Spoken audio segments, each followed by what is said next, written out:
انجمن ابتدائی اہل بیت کے زیر تمام یہ سالانہ عشر مجالس اپنے چوتھے مرحلے میں ہے اور آپ حضرات جس محبت و خلوص کے ساتھ زحمت تشریف آوری فرما رہے ہیں اس پر میں انجمن ان کے سرپرستوں اور اپنی جانب سے آپ کا شکریہ ادا کرتا ہوں۔ اسلام غدیر سے کربلا تک ہمارا عنوان گفتگو ہے۔ مجھے شدت سے احساس ہے اس عمر کا کہ میں جتنی بڑی تعداد میں آپ ماشاءاللہ ان مجالس میں آ رہے ہیں، تنگی وقت کے پیش نگاہ اتنا وقت نہیں دے پا رہا، لیکن میری مجبوریاں یقیناً آپ کے پیش نگاہ ہیں۔ اگر آپ زحمت فرمائیں اور 5-10 منٹ اور قبل تشریف لے آئیں تو میں کل سے کوشش کروں کہ 4:15 یا 4:20 پر مجلس کا آغاز کر دوں تاکہ 1 گھنٹے تک یا 50-55 منٹ تک گفتگو ہو سکے۔ جہاں آپ نے 4 دن اتنا تعاون کیا ہے یا آپ نے 5 دن اور ہیں، اور ظاہر ہے کل سے شہادتوں کی مجلسیں شروع ہونا ہے اور اس کے بعد تو مسلسل رونا ہی رونا ہے۔ تو اگر کل سے آپ حضرات اور جلدی تشریف لے آئیں تو جتنا جلد آپ تشریف لے آئیں گے میں انشاءاللہ زیادہ سے زیادہ وقت دے سکوں گا اور خدمت کر سکوں گا۔ صلوات علی محمد۔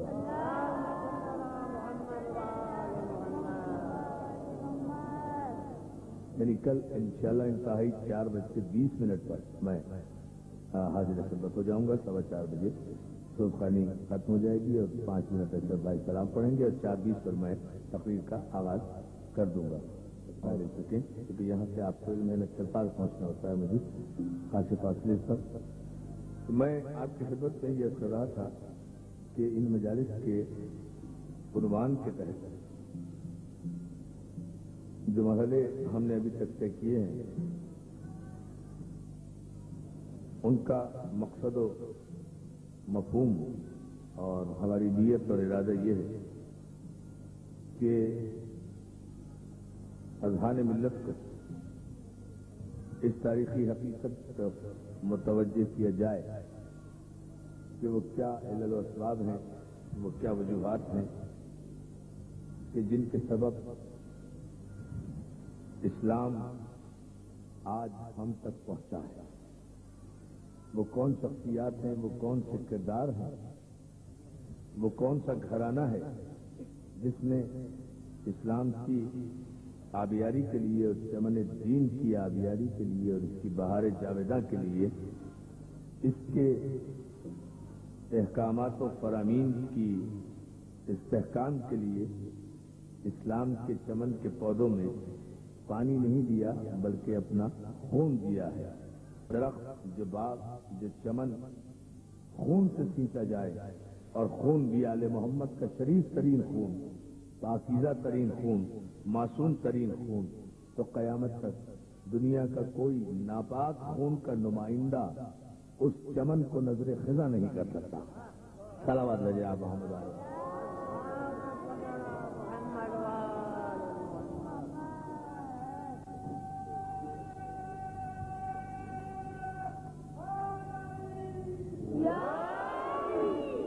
اہل بیت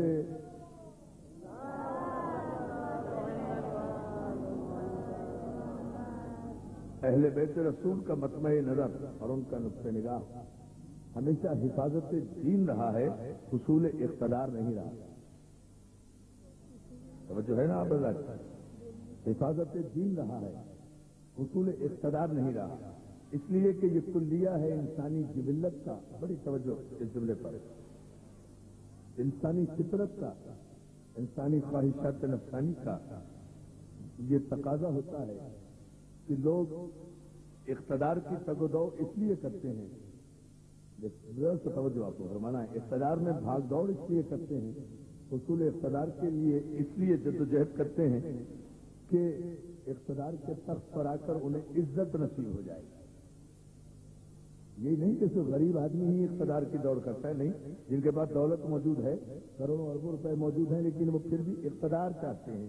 اس لیے کہ ان کے یہاں پیمانہ عزت یہ ہے کہ تخت اقتدار پر رہیں گے تو ہمیں عزت مل جائے گی. تو عزیزان محترم، آل محمد بے نیاز ہیں ان تمام مادی عزتوں سے. انہیں تخت عزت نہیں دیتا، یہ تخت کو عزت دیتے ہیں. صلوات میرے محمد آل محمد. انہیں نہیں، آپ نے غور نہیں فرمایا اس جملے پر. انہیں تخت عزت نہیں دیتا، یہ تخت کو عزت عطا فرماتے ہیں. ان کے قدم سے تخت و تاج کو عزت ملتی ہے.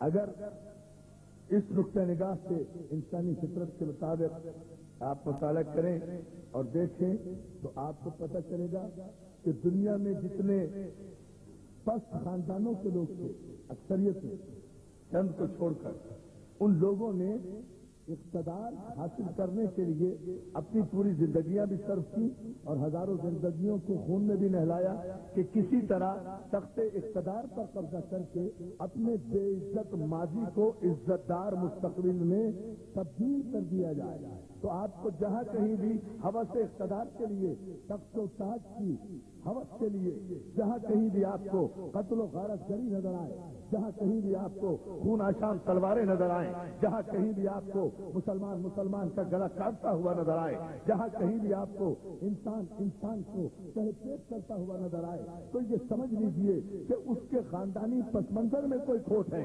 وہ اقتدار تک پہنچنے کے لیے، اپنے شجرے درست کرنے کے لیے، اپنے حسب نسب کی صحت کے لیے سینکڑوں انسانوں کے خون کے اوپر اپنے تخت کے پائے رکھ کر اپنی عزتوں میں اضافہ کرنا چاہتا ہے. لیکن جو مطمئن ہوتے ہیں کہ ہمیں تو اللہ نے پیدائش ہی میں ہر اقتدار سے بے نیاز کر دیا ہے. عزیزان محترم، مجھے پھر جملہ کہنے پر مجبور ہونا پڑتا ہے کہ اندھیری کوٹریوں میں پیدا ہونے والے روشنی کے چراغوں کے متمنی ہوتے ہیں، لیکن جن کی پیدائش ہی اگر پیدا ہوئے تو خدا کے گھر میں آنکھ کھولی تو رسول کی آغوش میں رضا پائی تو لعاب پیغمبر سے پروان چڑھے تو دامن رسول میں سوئے تو بستر رسول پر سوئے تو بستر رسول پر معراج پائی تو دوش رسول پر تخت پر آئے تو امیر المومنین کہلائے، زمین پر بیٹھے تو ابو تراب کہلائے. جس کی محمد علیہ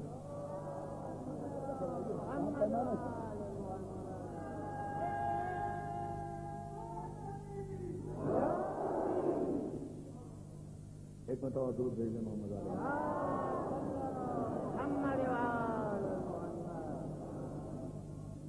جہاں عزتیں تخلیق میں پروردگار عطا فرمائے، وہ ہوس اقتدار میں مبتلا نہیں ہوتے.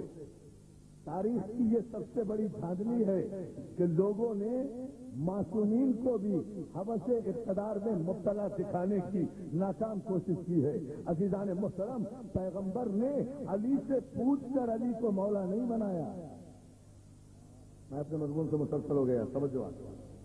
پیغمبر اسلام نے، سرکار ختم مرتبت نے علی سے پوچھ کر علی کو مولا نہیں بنایا، علی سے مشورہ نہیں کیا، نہ پہلے سے اس کی ضرورت تھی. بہت توجہ، پیغمبر نے علی سے پوچھ کر، میں آگے چل کر عرض کروں گا خطبے کے موقع پر، پیغمبر سے پوچھ کر، پیغمبر نے علی سے پوچھ کر، علی سے مشورہ لے کر علی کو مولا نہیں بنایا. پیغمبر تو حج کرنے کے لیے گئے تھے، حج آخر سے واپس آ رہے ہیں، تمام جو ارکان حج ہیں انہیں مکمل کر کے آ رہے ہیں. خوش نصیب مسلمان پیغمبر اسلام کے دلوں میں ارکان حج کی ادائیگی کی سعادت حاصل کرتے ہوئے آ رہے ہیں. کون ہوگا ان مخلص صحابہ کرام سے زیادہ خوش نصیب کہ جنہوں نے رسالت مآب اور خاتم النبیین کی قیادت میں خانہ کعبہ کا طواف کیا ہوگا، ارکان حج ادا کیے ہوں گے. عزیزان محترم، جو رسول کی قیادت میں حج جیسی عظیم عبادت کا فریضہ انجام دے چکے، بد نصیب ہی ہوگا کہ اتنی بڑی سعادت کے بعد وہ ہری سے تخت و تاج بن جائے. صلوات بھیجے محمد والے محمد پر. بہت اس سے بڑی عزت اور اس سے بڑا وقار کیا ہوگا، اس سے بڑی اور نعمت کیا ہوگی، اس سے بڑا احترام اور کیا ہوگا کہ حج جیسی عبادت بھی کی جا رہی ہے، حج جیسے فریضے کی ادائیگی بھی کی جا رہی ہے، اور وہ بھی عام انسان کی قیادت میں نہیں، عام نبی کی امارت میں نہیں، بلکہ خاتم النبیین کی قیادت میں، یعنی جس نبی نے معراج پر 1,24,000 پیغمبروں کو نماز پڑھائی ہو۔ اللہ اکبر، ذرا صاحب متوجہ ہوں گے اس جملے پر، جس نبی معظم نے 1,24,000 پیغمبروں کو شب معراج نماز پڑھائی ہو، اور انبیاء نے اپنی اس نماز پر فخر کیا ہو، اس نبی کی اور رحمت اپنی امت پر کیا ہوگی کہ وہ مکے مدینے کے بدوؤں کو اپنی قیادت میں حج کرا رہا ہے، اپنی امامت میں حج کرا رہا ہے۔ اگر کوئی اور ہوتا تو اس کے بعد کہتا کہ اس کے بعد ہمیں کسی عزت کی ضرورت نہیں، کسی اقتدار کی ضرورت نہیں، کسی تخت کی ضرورت نہیں، کسی تاج کی ضرورت نہیں، اس لیے کہ ہمیں تو اتنی بڑی فضیلت مل چکی ہے کہ ہمارے حج کا امام وہ ہوا ہے جو سوالات انبیاء کا امام رہا ہے، جو 1,24,000 پیغمبروں کا شب معراج امام رہا ہے۔ آدم سے لے کر عیسیٰ تک کے انبیاء متمنی رہے ہیں کہ آج معراج کی شب ہم اپنا وعدہ پورا کر لیں جو ہم نے آئے میثاق میں کیا تھا، ہم اس پیغمبر کے ہاتھوں کو بوسہ دے لیں تاکہ ہماری نبوتوں کی تکمیل ہو جائے، ہماری نبوتوں کا سند ہو جائے، ہماری نبوتوں کو عزت سلامت دے جائے محمد علیہ محمد، نبوتوں کو عزت دے جائے، ہماری نبوتوں کو عزت مل جائے، وقار مل جائے، استحکام مل جائے، تو یہ 1,24,000 پیغمبر تمنا کر رہے ہیں، جس میں نبی بھی ہے، رسول بھی ہے، اولو العزم پیغمبر بھی ہے، صاحبان شریعت بھی ہے، سب کے سب جملہ کہوں گا، پوری توجہ آپ سارے بدلے کی چاہتا ہوں کہ جس میں انبیاء بھی ہیں، صاحبان صحیفہ بھی ہیں، اللہ کے مقرب بھی ہیں، خود جد الانبیاء بھی ہیں، خود وہ بھی ہیں جن کی نسل سے خاتم النبیین ہیں، خود جناب ابراہیم بھی ہیں، خود جناب اسماعیل بھی ہیں، لیکن سب پیغمبر کی اقتدا میں نماز پڑھ کر اپنی نبوتوں پر فخر کر رہے ہیں۔ تو پھر مجھے یہ جملہ کہنے دو، خدا کے لیے اتنا ظلم تو نہ کرو، دنیا بھر کو گستاخ رسول کہتے ہو، دنیا بھر کو شاتم رسول کہتے ہو، وہ بدبخت تو ہے ہی شاتم رسول کہ جس نے شیطانی آیت نامی کتاب لکھی، خدا اسے آج نہیں جو کل واصل جہنم کرے گا، مگر کبھی اپنی کتابوں کا جائزہ بھی لے لیا کرو کہ تم کہاں کہاں کس کس مقام پر کس کس منزل پر کس کس انداز سے توحید نبوت کر جاتے ہو۔ ارے آدم سے لے کر ابراہیم جیسے خلیل اللہ جلیل القدر نبی بھی اس پیغمبر کے آگے کھڑے ہو کر نماز پڑھنے کی جرات نہیں کر سکتے، بلکہ اس کے پیروں میں اقتدا کر کے مقام فخر پر اپنے کو محسوس کرتے ہیں۔ تو پھر تم اس منزل میں اتنا تو سوچ لیا کرو کہ جب انبیاء اس کے آگے کھڑے نہیں ہو سکتے تو امتی کو کس نے حق دے دیا کہ وہ کسی بھی معیار میں سلوات بھیجنا، یہ سب بات کیا ہے۔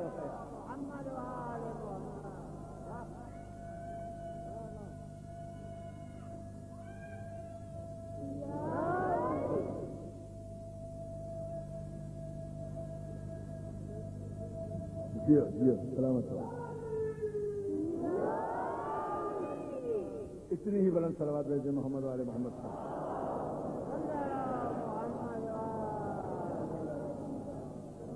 اور جو ہے نا دوست تو بہت شکر گزار ہوں آپ کی توجہ۔ 1,24,000 پیغمبر جس میں جد الانبیاء شامل ہیں، صاحبان کتاب شامل ہیں، صاحبان شریعت شامل ہیں، یہ معراج کی شب پیغمبر اسلام کی ابتدا میں نماز پڑھ رہے ہیں اور نماز پڑھ کر بتا رہے ہیں کہ ہم نے تیری امامت تسلیم کر لی۔ تو جو پیغمبروں کے پیچھے کھڑا نہیں ہوتا،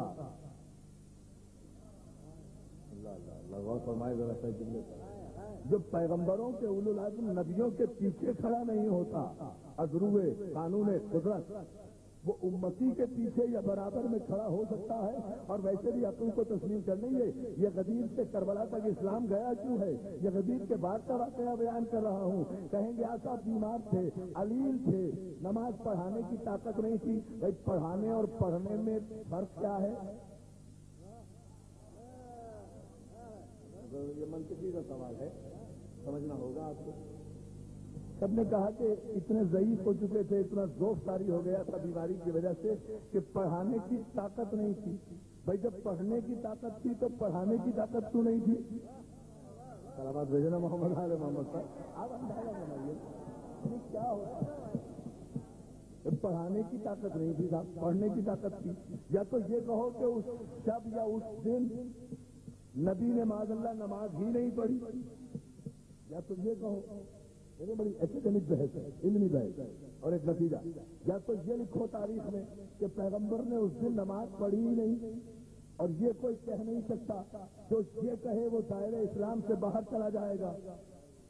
یاد رکھو، علی علی کہنے والا کافر نہیں ہوتا، نبی کی توہین کرنے والا کافر ہوتا ہے۔ صلوات محمد علیہ محمد صاحب، یہ بات ذہن میں رکھو۔ یہ کون سی منزل فکر ہے عزیزان محترم کہ جسے نماز پڑھنے کی طاقت ہے اسے نماز پڑھانے کی طاقت کیوں نہیں ہے؟ سب نماز مسجد میں ہوتی تھی تو کیا مسجد سپر ہائی وے پہ تھی، گھر کہیں اور تھا؟ اللہ اللہ نہیں توجہ فرما رہے آپ، میں دیکھ رہا غور فرمائے نا، کیا مسجد بہت فاصلے پر تھی اور حضور کا بیت الشرف جو تھا وہ بہت فاصلے پر تھا؟ یہ تو ساری تاریخ نے لکھا۔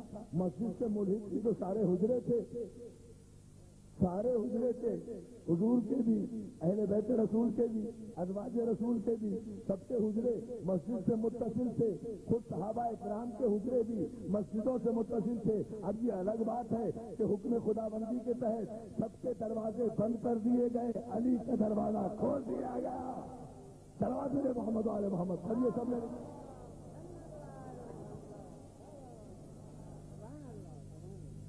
اللہ کو سلامت رکھے، سب کے دروازے بند کر دیے گئے، علی کا دروازہ کھول دیا گیا۔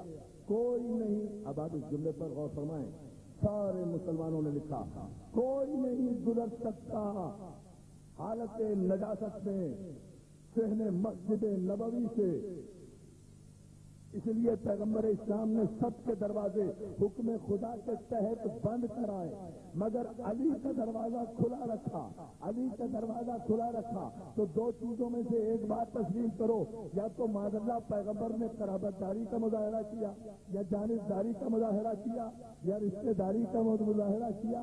ایسا نہیں تھا عزیزان محترم، پیغمبر تو مشیت الہی کے بغیر کچھ کرتا ہی نہیں ہے، یہ تو پابند ہی امر الہی کا ہے۔ یہ قرابت داری اور رشتے داری کی وجہ سے علی کا دروازہ نہیں کھولا گیا، بلکہ اس بنیاد کو سمجھنے کی کوشش کرو کہ آیہ تطہیر کی سند دی ہے پیغمبر اسلام نے کہ جو نجس ہوگا وہ جا نہیں سکتا مسجد سے، لیکن جس کے سر پر اور جس کے گھر پر، جس کی بیوی پر، جس کے بچوں پر، جس کے رسول پر قیامت تک تطہیر کی آیت کی چادر سایہ فکر رہے گی، وہ کسی بھی کیفیت میں ہو نجس نہیں ہو سکتا۔ وہ تو اتنا پاک ہوگا کہ جو ناپاک بھی کمبر بن کر ان سے نپٹ جائے وہ اسے بھی پاک کر دے گا۔ سلام سے جناب محمد علیہ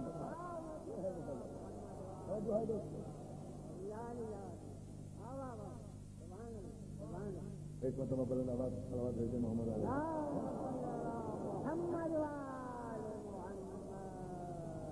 یہ اس پر ہم گفتگو کریں گے آگے چل کر آئے تفصیل کے موضوع پر، اور اس نتیجے کو لائیں گے کہ دروازے کیوں بند کیے گئے اور دروازے کیوں کھولے گئے۔ یہاں تو صرف میں ایک مثال پیش کرتا ہوں کہ سارے علماء نے عزیزان محترم یہ لکھا، سارے علماء تاریخ میں، علماء شعراء، علماء تاریخ یعنی مورخین جو مستند مورخین ہیں مسلمانوں کے، ان سب نے یہ تحریر کیا کہ سب کے دروازے بند کرا دیے گئے، صرف علی کا دروازہ کھلا رہنے دیا گیا۔ اور اس کے بعد بات یہ بھی لکھا کہ پیغمبر اسلام آخری وقت میں بیماری کی وجہ سے اتنے ضعیف ہو چکے تھے، بڑی توجہ، اتنے ضعیف ہو چکے تھے، اتنی نقاہت آپ میں آ چکی تھی کہ آپ نماز نہیں پڑھا سکتے تھے۔ اور سب گواہی دیتے ہیں مورخین، سارے صحابہ گواہ ہیں کہ جب نماز پڑھانے کے لیے کچھ لوگ کھڑے ہوئے اور پیغمبر کو اطلاع ملی تو سرکار نے علی کو طلب کیا، ابن عبد المطلب کو طلب کیا، ایک ہاتھ عباس ابن عبد المطلب کے کاندھے پر رکھا، دوسرا ہاتھ علی کے کاندھے پر رکھا، خاندان والوں نے نبوت کو سہارا دیا۔ یا اللہ توجہ توجہ توجہ. خاندان والوں نے خاندان یہی تو اسلام سلامات بھیجتے ہیں محمد عالم یہی تو اسلام. ان کے کاندھوں پر ہاتھ رکھ کر سہارا لے کر علی ابن ابی طالب کے کاندھے کا سہارا لے کر سرکار خطی مرتبہ مسجد میں تشریف لائے. مسجد میں تشریف لائے تو جو حجرے سے چل کر مسجد تک آ گئے تو نماز پڑھنے ہی کے لیے آئے تھے نا. ارے یہ تو آپ نے اپنے موکل کو آپ نے اپنے اس شخص کو جس کے وکیل صفائی کا آپ کردار ادا کر رہے ہیں اسے اور مشکل میں ڈال دیا. رسول اللہ کو مسجد میں بلا کر گھر ہی میں رہنے دیتے تو پھر بھی کوئی گنجائش اور تعلیم نکل سکتی تھی. لیکن جب پیغمبر آ گئے پیغمبر کی مسجد کی موجودگی میں بھی اگر کوئی نماز پڑھائے تو پیغمبر کا کچھ نہیں گیا. نمازی کی نماز گئی ہے, پڑھنے والوں کی عبادت ضائع ہوئی ہے. تو اب فیصلہ یہ کرو کہ توہین صحابہ تم کر رہے ہو یا ہم کر رہے ہیں. اور جو ہے نا جانا مسئلہ صلوات بھیجے محمد عالم.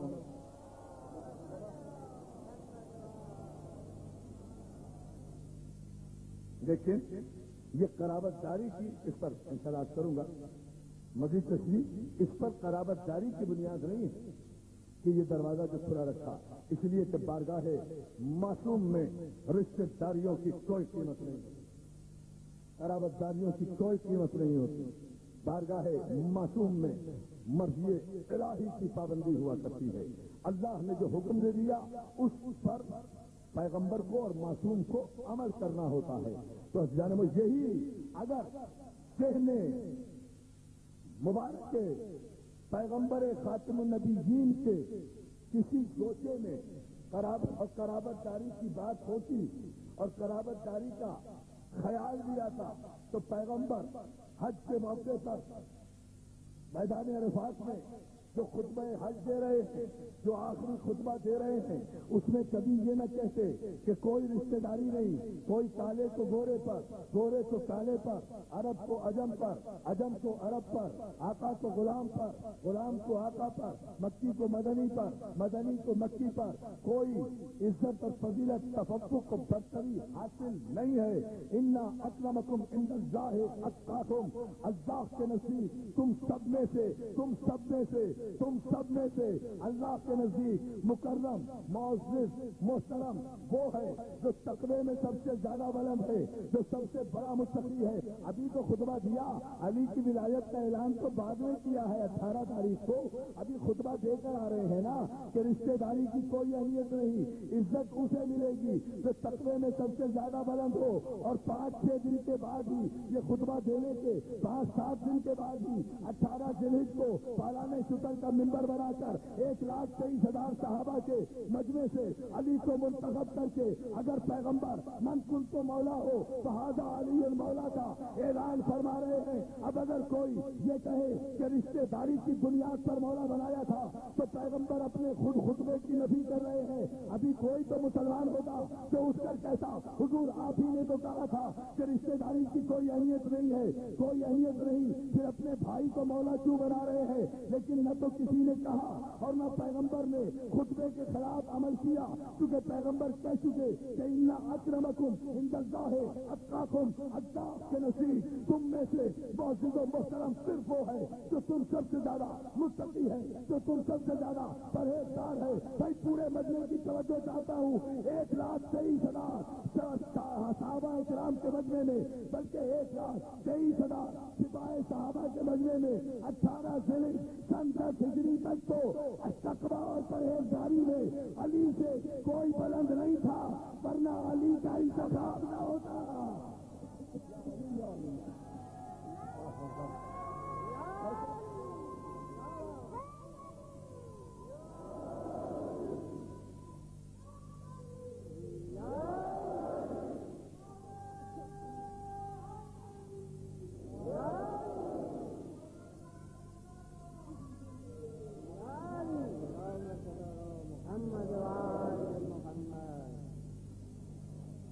مل کر درود بھیج دینا محمد آل محمد.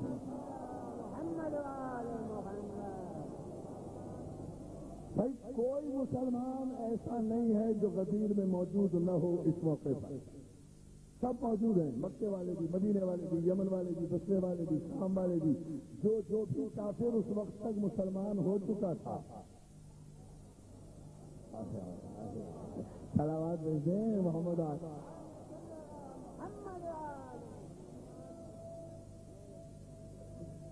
سلامت.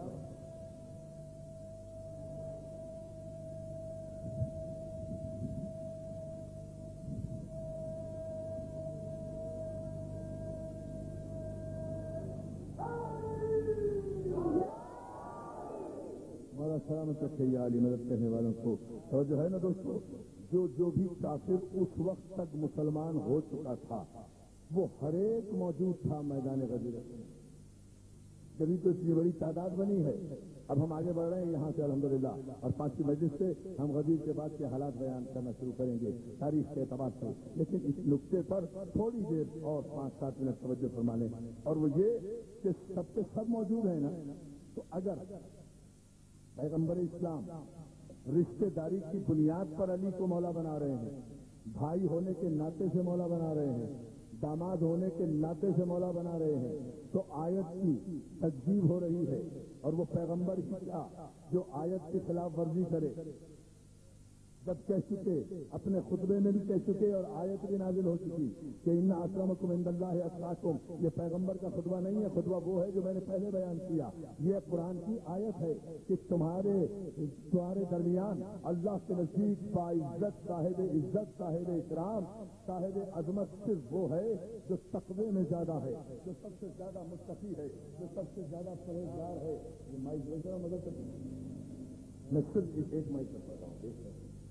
سلامات بھیجیں آپ محمد. ایک آدمی جو مسلسل مجالس پڑھ رہا ہو اس کے ساتھ یہ ظلم اچھا تو نہیں ہوتا نا، اس کی آواز کے ساتھ مومنین کے ساتھ. سلامات بھیجیں آپ محمد.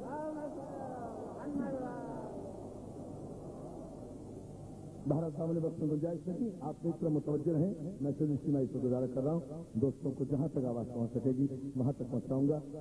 مگر اس جملے پر آپ میں توجہ چاہوں گا کہ یہ تو طے ہے نا کہ قرآن نے فیصلہ کر دیا کہ اسلام میں عزت کا معیار تقویٰ ہے. اس امام بارگاہ میں دیں گے ہم انجمن فدائے اہل بیت کے دیر تمام یہاں سے سرشار ہو کر جائیں مومنین و مومنات. اس جملے پر ذرا سا آپ غور فرما لیں.